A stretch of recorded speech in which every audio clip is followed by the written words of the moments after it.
Hello, everyone. Today I'm going to be reading for you the first couple of chapters of His Name Was Walter by Emily Rodda. I know this has been a popular book at our school in the past, so I hope that you will find it just as exciting as I know a lot of students have. Chapter 1. For the first time all day, Colin wished he had his phone with him. Not to make a call, the place where they'd been stranded was a mobile dead spot anyway, but so he could take a photograph. Dark purple clouds were rolling over the vineyards of Storm Valley, heavy with rain and growling with thunder.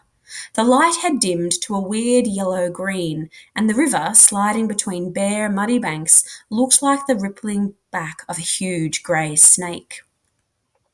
A photo would have helped him to paint the scene when he got home. Still, artists hadn't had cameras in the old days, and according to Mrs. Fiore, sharp-eyed, sharp-tongued, sharp-haircut Mrs. Fiore, students had been forbidden to bring their phones or any other electronic devices on this weekend excursion to the historic town of Grolston because she wanted them to immerse themselves in the past. Mrs. Fiore had repeated this on the bus when she'd confiscated Grace Leslie's mobile, craftily hidden inside a magazine. She'd said it yet again when she'd demanded that any other smuggled phones be handed over and taken possession of 2 or more, plus a laptop. It had all sounded very fine, but stuck on a country road with 4 kids, a broken-down minibus, and a storm on the way, Mrs. Fiore was at this point probably far less interested in the past than in the immediate future. Colin certainly was. He'd volunteered to stay. He'd felt like he had to when no one else offered, though being new he didn't like attracting attention to himself. But he hadn't bargained for this. He glanced at his watch. It had been his grandfather's, and was a heavy old thing with a cracked leather strap. Colin wasn't used to wearing it and found it rather irritating, but he hadn't liked the idea of not being able to check the time whenever he liked. Not that time seemed to mean much out here. It had been hours since the minibus clanked, coughed and died, hours since it had been discovered that they were in a dead spot, and jokey Mr. Simon and the rest of the class had left to walk into Grolston. It had even been a good hour since the road service guy turned up, looked under the bus's bonnet, poked around a bit and straightened up, shaking his head. He'd promised to tell Mr. Simon to get taxis to pick them up, but the only vehicle they'd seen since he had left had been the tow truck he'd sent. Lightning flashed on the horizon, and a few moments later there was a long, deep rumble of thunder. Telling himself that the unearthly light probably wouldn't have come out in a photo anyway, Colin turned away from the river and paced slowly back to the bus to see how the tow truck guys were doing. The frail-looking girl called Tara Byrne, the one who'd had the nosebleed just before the breakdown, was sitting on the ground with her back propped against her pack. She was so pale that her skin looked almost transparent, and she was shivering all over. Storms affected some people like that. Some animals, too. It was something to do with air pressure. Or maybe it was the electricity in the air. Anyway, Colin sincerely hoped that the poor girl's nose wasn't going to start bleeding again. Her embarrassment from the first time had been pitiful, and Grace Leslie's little screams of disgust hadn't helped. He glanced at Grace, who'd turned her back on everyone and was using the tip of one of her crutches to swat at the ivy-choked fence that straggled along the roadside. He could almost read her mind as torn ivy leaves flew and scattered. Broken foot, whack! Friends all in Grolston with Mr. Simon, whack! Stuck here with Fiore and a bunch of losers, whack! In the middle of nowhere, whack! Out of contact, whack! Whack! Whack! Grace suddenly looked over her shoulder and saw Colin watching her. Just for a second, she looked embarrassed, and then she shrugged, laughed, and limped away from the fence, leaving the evidence of her temper scattered on the grass behind her. "You and the kids had better wait up there, love," the tow truck driver said to Mrs. Fiore, jerking his head at a big, old 2-story house perched at the top of the little hill that rose beside the road. "Your mate in Grolston hasn't had any luck with taxis when I spoke to him. They don't like coming way out here this time of day. Too much doing in town.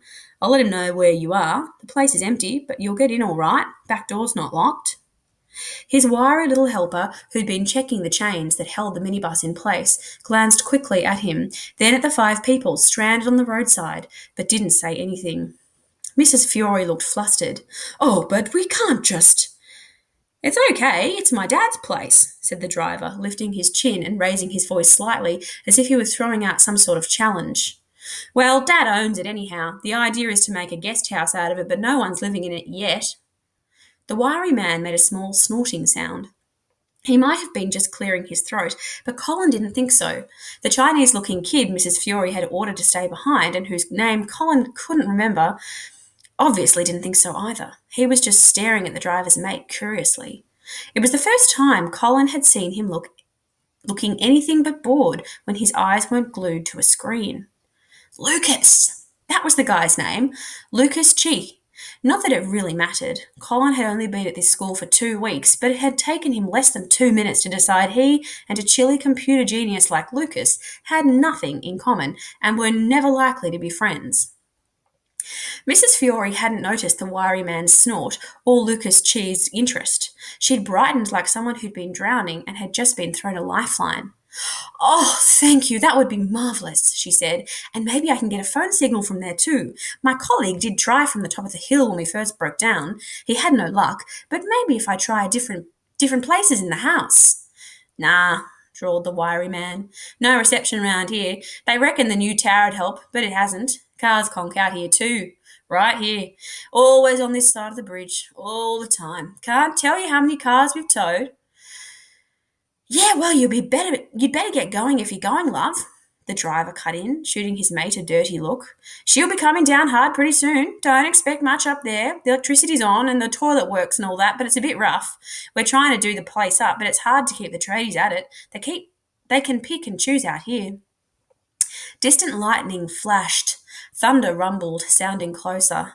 Grace Leslie yelped, then laughed at herself, rocking back on her crutches, the bulbous plastic boot that encased her broken foot dangling, her glossy hair flying, her teeth very white against her smooth milk chocolate skin.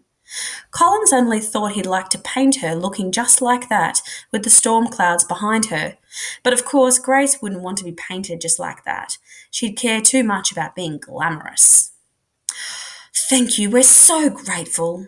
Suddenly galvanized, Mrs. Fiore began to make broad, shooing motions with her arms, as if she had a whole team of kids to muster instead of only 4. Come on, all of you. Grace, take it carefully, won't you? You too, Tara. Here, I'll help you with your backpack. Now stop straight away if you feel. Lucas and Colin, take Grace's pack between you, will you please? No, Grace, you can't manage. Don't be silly. Thank you, Colin. Lucas, take the other strap. Lucas, do you hear me? And so the 5 people who would remember this day for the rest of their lives straggled through the wide space that gaped between a pair of ivy-swaddled gateposts and began following the rutted wheel tracks that led up the house on the hill. Soon they began to move faster, tumbling closer. The storm clouds heaved and grumbled, but no one glanced around. They were all looking ahead at the house with its dark, sealed windows, its high, frowning walls, its steeply pitched roof studded with tall chimneys, pointy gables, and a little round tower. They all felt the urge to hurry. Not because of the thunder, not because of the fear of getting wet. There was no rain falling yet. No, it was something else. Something like a silent call that was felt rather than heard. Some of the 5 felt the call more strongly than others, but all of them obeyed it, even Anna Fiore, so conscious of keeping her dignity in front of her students. Even Lucas Chi, who believed in nothing he couldn't see. Even Grace Leslie, who at this stage of her life had trouble focusing on things that really mattered because her mind was always so cluttered with things that didn't. They were all gasping for breath by the time they reached the house's long backyard and began dodging round piles of builder's rubble to reach the back door. Yes, they all felt the call, but at that point, only Tara could hear the whistling. That's interesting. I wonder what the whistling is. I wonder what the call is. I wonder who's calling them. I don't think it's someone actually calling, because the author has said it's something that you feel. So some sort of tug that's keeping them going. This sounds like a good read. Please let me know if you would like to borrow a copy from our school library. We have some. In fact, we have a whole class set. So let me know and we will organise one for you. And when you read it, talk to me about it. I would love to know your thoughts. Thanks for listening. See you next time.